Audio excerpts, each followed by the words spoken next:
One of the biggest reasons for New Year's resolutions is regret.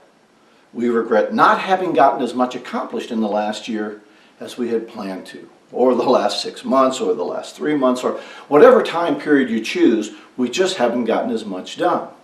So we've got 5 suggestions on how to get more accomplished. Number 1 is to choose those things to do which you are uniquely qualified to carry out in your organization, in your company, in your personal life. Choose those things which are going to have the highest impact and help you feel the best. I got this idea from this great book called The One Thing. And now One Thing talks about finding that one thing that is most critical. Now, I don't think it's just one thing, but I do think it's 3 to 5 things that we can do. 3 to 5 activities that are going to have the biggest impact. That's going to take some work and some thought, but I would recommend doing that. That can be life-changing for you and start to help you focus so that you can do number 2 more effectively, and that is to prioritize your life. I use a prioritized task list, and as I write those tasks down, now I redo that task list every day, and as I write those tasks down, I give them an A, B, or C. Those that are categorized now as A are those 3 to 5 things which are most crucial and most impactful. Those are the things that I have to get done every day.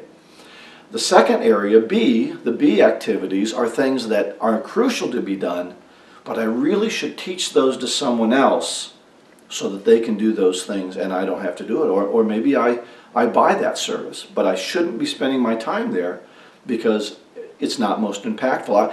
I can find myself doing things that are worth $10 an hour, and yet my salary might be $50 or $75 or $150 an hour. So to do a $10 an hour chore is really a waste of time and money. The third area, the C category, well, those are usually things we shouldn't be doing at all. They should be nowhere near our desk. Those are things that should have been moved to someone else long ago. That's why we have different people in our organizations, people that can do things better. So move those C things. Either we shouldn't do them at all or someone else should definitely be doing those. So develop a prioritized task list and redo it every day. Number 3 is to block out your time on your calendar. These important categories, these important activities, they can't be done in 2 or 3 minutes or 20 minutes. These are categories, these are tasks that need to be done over a longer period of time, maybe an hour and a half, 2 hours of undivided attention. And so what we want to do during that time is we want to take our calendar and start blocking off areas of time where we're going to spend an hour on a project. Now with products like Outlook, people are able to go into our calendars in an organization and start blocking time off for us. So we recommend that a week or 2 in advance, depending on how long in the future people grab your appointment calendar, go in there and prioritize your time, put in blocks of time, call them appointments or meetings if you have to, but block those out so you have those blocks of time that you can work on those key issues. The 4th suggestion is to not touch email unless you have time to do something about it. Now I find myself, this is a bad habit of mine, but I hear that ding or ding, I might be in the middle of a project and my pure curiosity takes me over there. Maybe I'm hoping for some good news or I just want to get distracted from my important work. And so I go look at those emails and I don't have time to deal with it, and so I just close it down and go back to my task. Now I have to remember to go do those emails. I have to open that all up again.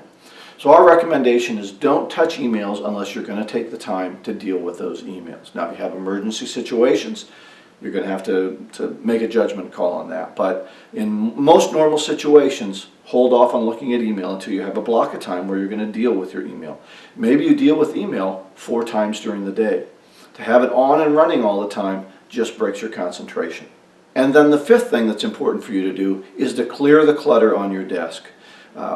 You cannot work on important tasks if you have a bunch of little things catching your eye and taking you taking your mind off that task. Now, I know that probably 15 or 20 times in my career, I've just taken all the junk off my desk in frustration and thrown it into a box, and heck, 6 months later I end up throwing the box away. How much junk do we have on our desk that is trivial matters and just stuff that we're never going to get to? So clear that desk off, clear the clutter so it doesn't take your eye away from what you want to do. So let me recap those 5 suggestions. Find out what those crucial 3 to 5 issues, activities that are unique to you and have the most impact. Do a prioritized task list and do it every day. Block out your time so that you can have time to work on those important activities. Don't touch emails unless you have time to deal with them. Don't get distracted by them. And clear the clutter off your desk so that you don't get your mind pushed away from those important activities that you should be doing. Follow those 5 suggestions and you will get more accomplished.